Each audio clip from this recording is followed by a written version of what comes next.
des filles qui chantent, hein, t'as remarqué dans le Metal Morning Show, il y avait Ark Enemy à l'instant et c'est pas fini. Tu écoutes la seule émission matinale quotidienne 100% métal. Plus dur sera le réveil avec le Metal Morning Show. Bon bah ça y est, elles sont là, elles sont arrivées puisqu'on t'en parle et surtout on te les fait écouter depuis le début de la semaine ou presque. Elles sont avec nous, les filles vous êtes là? Ouais, salut. Je savais que ça allait avoir un petit côté Charlie et ses drôles de dames. Tu vois, je savais que ça allait sonner un peu comme ça. Bon, Grandma's Ashes.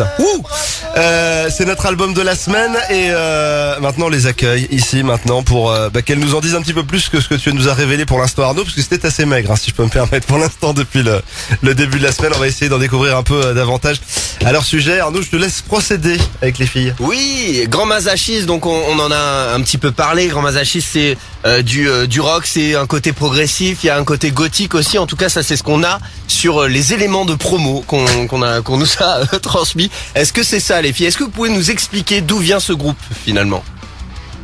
En fait, on s'est rencontrés il y a 6 ans sur internet, sur EasyZic, un site de rencontre de musiciens, quoi. EasyZic. Ah oui, le nom est bien choisi déjà. EasyZic. Ouais, en fait, on s'est dit, on s'est appelés toutes les deux et en entendant Eva parler au téléphone, j'ai entendu allô. Et je me suis dit ah ouais, cool, elle a l'air bien dark cette Et ouais, et moi, Myriam, pareil, on s'est vraiment appelé à genre 9h du matin en disant ouais, allô, ouais. Et du coup, voilà, je pense que ça a matché directement. Ensuite, on a joué avec quelques batteurs et batteuses différentes avec qui ça matchait, mais on se voyait pas, continuer le groupe. Donc, on continuait de caster un peu des batteurs-batteuses. Mais parce que vous avez la chance de rencontrer plein de batteurs et batteuses, parce que c'est quand même une denrée rare, ça, normalement, un batteur et batteuse. Faut juste bien chercher. Et c'est quoi, c'est EasyZic encore, là, qui permet de rencontrer des batteurs et des batteuses, les batteurs les plus chauds de ta région? La meilleure, c'est Edith et c'est nous qui l'avons. Voilà. Allez, Ouais. Parfait, très bien. Bon, mais le but, quand même, on est bien d'accord, c'était de se rencontrer pour fonder un groupe. C'était pas juste se rencontrer pour avoir des copines.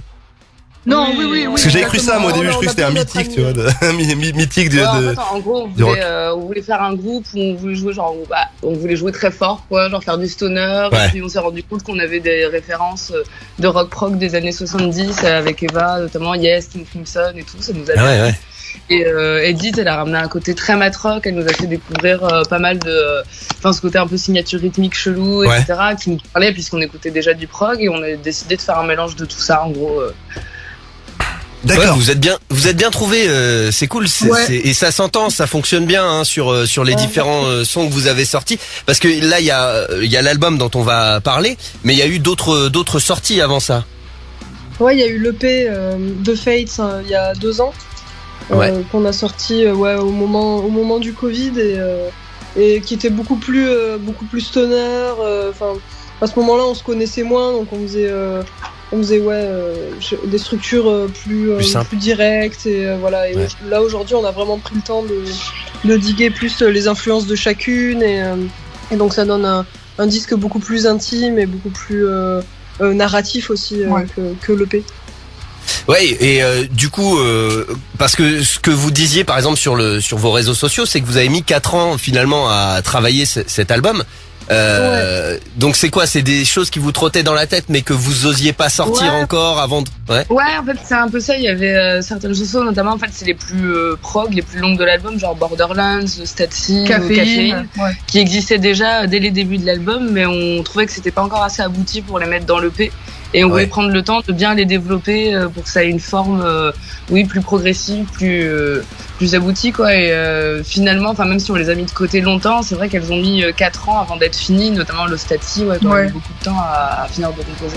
On voulait vraiment prendre le temps, je pense, de trouver la formule magique de composition qui fonctionne bien, de tout bien mettre à plat au niveau de nos influences pour rendre l'album cohérent et les 13 tracks bien cohérents, quoi. Et vous abordez quoi alors comme sujet dans cet album de Grandma's Ashes? Essentiellement la résilience. En fait, c'est un album qu'on a composé en grande partie pendant la crise du Covid et pendant le confinement. Donc c'est un moment où on s'est retrouvés vraiment toutes les trois à parler du monde à l'arrêt un peu. Donc c'est un album hyper intime qui traite de sujets familiaux, de rupture, de deuil aussi, de réflexion, de psy un peu. Ouais, c'est beaucoup d'introspection. C'est très en fait, voilà, d'accord. Ouais, c'est ce que j'allais dire. C'était ce moment-là où tout le monde était enfermé. Nous, on se faisait des certificats pour sortir, des attestations. C'est vrai qu'on a fait ça, j'avais oublié. T'es complètement débile. Et donc on Et se puis, en voyait, et, on passait des journées entières à discuter. Donc en fait, on a beaucoup remué des choses qu'on avait en commun, des réflexions sur le monde, notre anxiété par rapport au fait de grandir dans la société actuelle et voilà, d'être même des musiciennes en fait. Dans sa société-là, et donc ça aboutit à... C'était des réflexions pas mal sur l'avenir aussi, vu que tout était à l'arrêt. C'est dans quel monde est-ce qu'on va pouvoir faire évoluer des compos qui nous touchent vachement, dans quel monde est-ce qu'on va pouvoir faire évoluer notre sensibilité artistique quand tout va réouvrir, quand tout va se remettre en marche. Est-ce que le monde est en train de partir complètement en cacahuète? Est-ce qu'on va pouvoir refaire des concerts un jour? Est-ce qu'on va ne plus exister que en album ou en stream? Enfin, c'était. Et tant de questions et si peu de réponses. Et alors, vos réflexions vous ont amené à trouver la bonne réponse ou vous étiez complètement planté finalement avec le recul? Ah bah ça va parce qu'en fait l'album est teinté quand même de choses très sombres, mais on gardait espoir et donc je trouve qu'il y a un peu toujours cette lumière qui perce, une forme d'optimisme. On a fait cet album aussi pour pouvoir le porter sur scène et se dire qu'on faisait cette musique quand même pour que ça ait une résonance et pas juste pour se morfondre en fait. C'était plus on le fait mais on sait que c'est des réflexions que notre génération partage et que en fait c'est ça, on a envie donc sous les cendres de Grand Ma, l'espoir finalement. Oui, c'est ça. Toutes les compos sont un peu teintées de petits moments, de petits passages de mise en lumière, un peu de petites éclaircies en fait.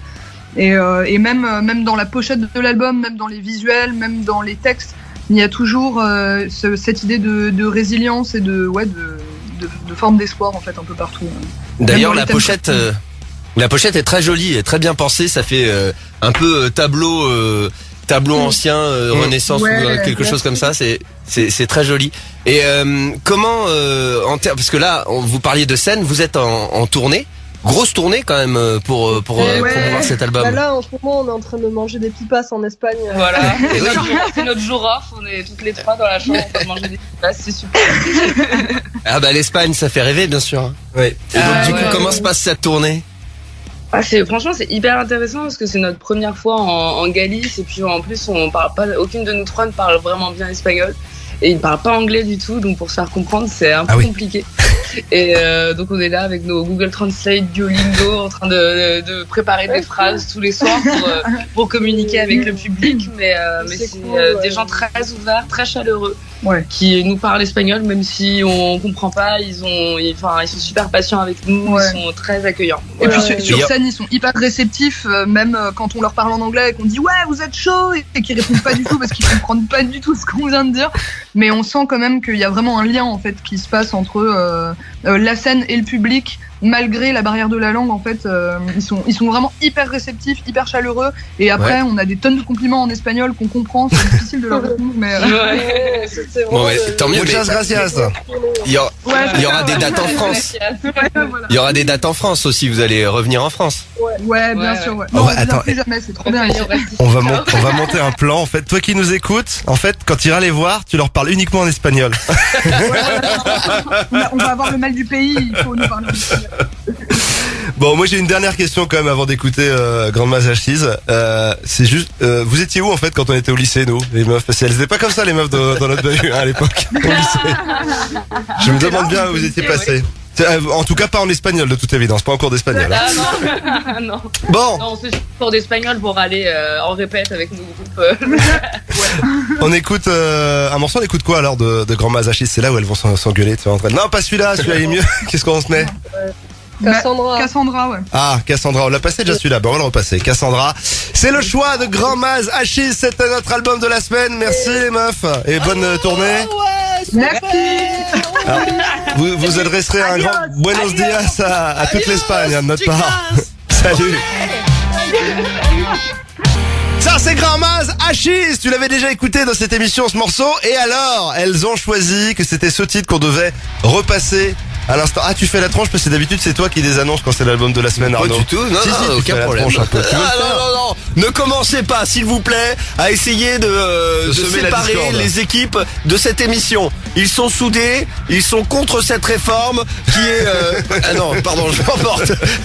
T'as trop manifesté toi ces derniers temps. Il y en a une bientôt à nouveau, une... Bah, le 7, hein. C'est quand? C'est le 7, c'est ça, hein, ouais. Ah, bah, le 7, on bloque tout, hein. Le 7, On fera peut-être pas l'émission. Pas d'émission, le 7. voilà, on fait pas l'émission du coup. Non, pas d'émission. Moi, je fais pas l'émission. Ok. Bon, Grand Mas Achise, en tout cas, tu vas écouter l'album en entier, tu le rachètes, tu leur prends du merch, tu guettes quand elles passent à côté de chez toi également, tu vas les voir en concert parce qu'elles ont besoin de ton soutien. Tout comme nous d'ailleurs, on a besoin que tu sois là. Et que tu soutiens-nous un peu. Dans cette épreuve. Sois notre béquille. Lundi à peu près à la même heure, exactement au même endroit, même groupe, même album et... Non, pas du tout. Nouveau groupe, nouvel album et nouvel extrait. Le Metal Morning Show. Remarque, c'est la solution de confort et de facilité. On choisit un album pour toute la L'album de saison. l'année. Toute la saison radiophonique et puis on tourne quoi. Allez, l'album de Brûle, toute l'année. Allez, hop. Il y a un nouveau single de Brûle. Je sais pas, si t'étais pas là en début d'émission, on te le repassera. Body Count pour la suite et maintenant, voici Sabaton.